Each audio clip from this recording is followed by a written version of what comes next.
Now we back at Bani Subea, na no rest sekara, nyai mufino kazi ndiye mangari. Ari kuti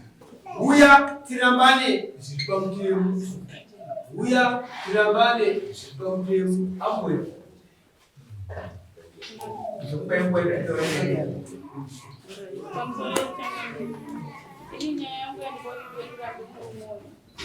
Vachirora vanondishungurudza kuchirova ndakatombovasungisa vataitwa muzvinopera baba vakagwajeri vakazvatova wese vanondikira madhoo ndoswera panze ndakagara panze nguva yangu zhinji vanondiva manheru ndichibuda ndichienda kumba kwamai vangu ndakanokera hama dzavo kuti hama yangu ndirova vanoramba ndivhurira madhoo saka ndakaona zvakakodzera kuti ndiende manheru kuno sazonemsana ndoka nditi ndichapedzera ndakuuraya kuti ndodova ikondiende manheru.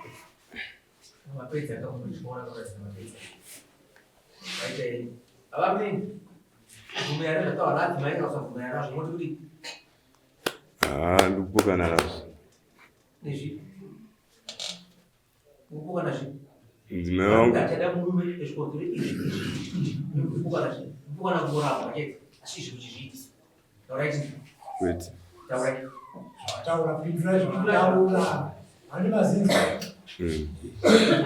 ndikandisa ndakasungiswa vakandisungisa ndakanopika 5 months ndapika 5 months ndakauya musi wa 23 January zigore rino iri 23 January bye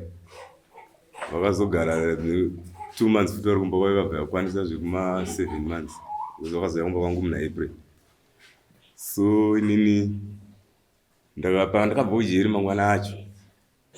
ndakamuka inini kuseni kwakaya sekuru vandinavaramba ndikati ndikuenda unoona mhuri yangu atezvani semunhu abva ujeri. So ndakasvika kumba kwangu ndakaona adzimai yangu varipo kusina ana baba naana mai ndikataura nadzimai yangu tikatomhoresana chichi tikati manje isusu hatisi kugarisa kana vanhu ndichazodzoka ndikasimuka nasekuru tikaenda mangwana acho anaswera mangwana acho isu ndakazodzoka futi ndakaona vanhu vasipo vari kumunda ndaenda kumunda ndakosangana nababa parwedi tatamhoresana. Adzimai enya vataura kuti baba vanoshungurudza ndakatombovasungisa ndichifunga zvinopera asi zvakutoita wese ende kusungisa kwekushuwa vakubvuma ende mumakutango shuwa ndobari nyaya idipa kuzouya kwavakaita kumba kwangu ipapa pamazuva ese vangu vasipaka tangogara unenge mwedzi wose wakaya muna April June yeye achangotanga ndobva vatobva pamba bvo wakaita pamba takaenda kunohodha tanohodha zvinhu zvedu taitengesa zvinhu zvedu tiita sei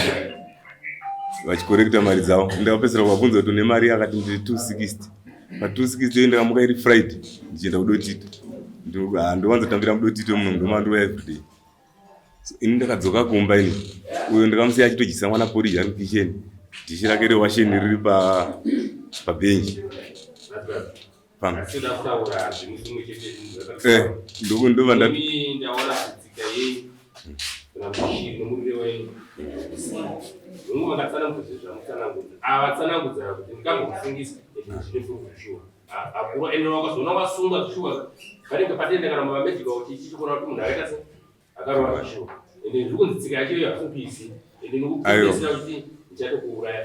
nekuti ipapa vakangorongedza bhegi ravo iri Friday ndakazosara ndosvika kumanheru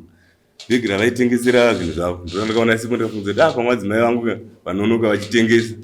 ndakandabvunza vanhu vasikana kukicha ndikati ko panapa vaenda kupi zvakanzi vabuda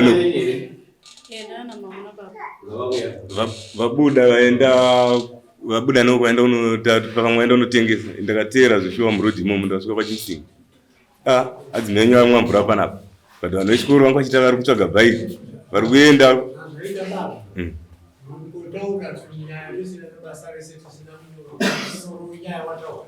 Wozi indini handina kana problem yonzi mai wangu kana kunetsana naye kana kuita sekto atofamba izvi. Ndazinzwa.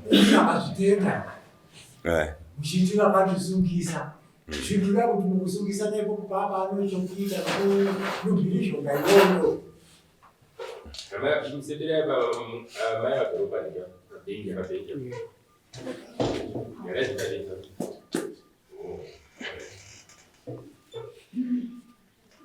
ndikatiudzwa kuna mai ngodzo dzakava